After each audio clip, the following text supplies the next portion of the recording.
wide. Well, only a handful of congressmen have responded to Warren Buffett's call for Republican lawmakers to help cut the deficit with funds that Buffett himself would match, the Buffett pledge. But Congressman Scott Rigell did exactly that, and he joins us now. You may remember that we were with him when he met Warren Buffett in Omaha back in January. And Congressman, great to have you back in the loop. Since January, what has your correspondence been like with Warren Buffett? Well, we've written a few letters back and forth, and I think that's nice to actually write a letter in this day of email and text messaging. He's been a good friend. I don't want to overstate the relationship, but I certainly consider him a friend. And he has donated to your re-election campaign? Well, yes, he did. He wrote me a letter offering that. He actually said, if you think it'll help you, Scott, I'll do it, but if you think it'll hurt, I won't. I don't think he'd mind me sharing that. And I wrote him back and said that I'd be grateful for his support. We do have some things in common, and I respect the way he's approached the civility of making his case, and we don't agree on everything. There's some things we have some real big disagreements on, but sure. I appreciate his concern for the country and his willingness to help me in my my re-election. How much did he donate, Congressman? $2,500, which is a good amount for anyone. It certainly is. And even Warren Buffett. Even Warren Buffett. Every little bit counts, certainly in an election time like this. Now, since January, Congressman, have you had many other lawmakers join in on your pledge to personally pay down the deficit? Well, I don't think that many have. I think what caught Warren's interest here was the fact that I'd done it since I took office, which was well before he made his challenge. So I'm not sure that signing up now would have quite the effect. But it really draws attention to this really ominous threat to our country, which is our fiscal trajectory.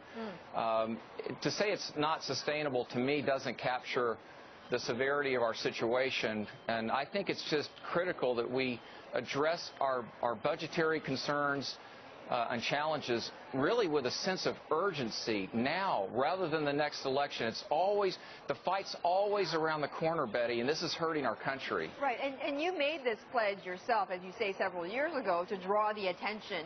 Do you feel like the mission has been accomplished, at least to draw attention on this? Are you going to continue personally paying down the deficit? Oh, I am. I believe in leadership by example. It's a principle I learned a long time ago at Parris Island. Those young drill instructors didn't ask anything of us that they didn't first do themselves. And this is largely absent in Washington, the principle of leading by example. I turned down a range of congressional benefits, and for some it might be the amount that I donated back, but for some it might be far less because their means might be different, their situation might be different.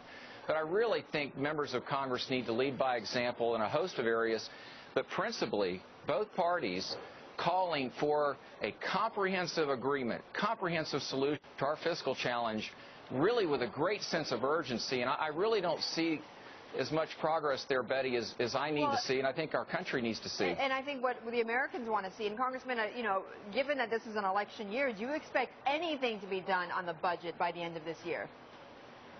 Well, Betty, I sure hope so. The American people are ready for the truth. They're ready for solutions, and they are desperate for leadership. And this is not a partisan statement, but if we look at what the President's given us, every budget that he's presented, over $1 trillion deficit. The last one didn't garner one vote from a Democrat. And I put it this way. If I had a business unit that had lost money for 3.5 years, and that CEO of that business unit had not presented a comprehensive plan to turn things around, I'd fire him. I would. And I've been a CEO in that situation. And he's my president too, but I'm just disappointed that he hasn't put a plan forth that's comprehensive. And certainly, there are others, there are others that share your view, obviously from your party, Congressman. But just quickly, as I mentioned, you're up for re-election. According to the Associated Press, they put out some campaign numbers, and they did know in the latest figures you've raised a bit less than your challenger from the Democratic side. Do you think that your outspokenness on the budget has, maybe costing you a bit in this campaign? No, I actually think that my hard work as a legislator getting things done for my district, and I mean that. We've got so many legislative victories and things that we've done, and this is the tension that really every member of Congress, particularly in the House, feels, is you're expected to raise hundreds of thousands of dollars each quarter, and yet you have more than a full-time job serving the district. That needs some attention, but we've outraised this cycle, this congressional cycle, our opponent. We certainly have a significant more amount of cash on hand.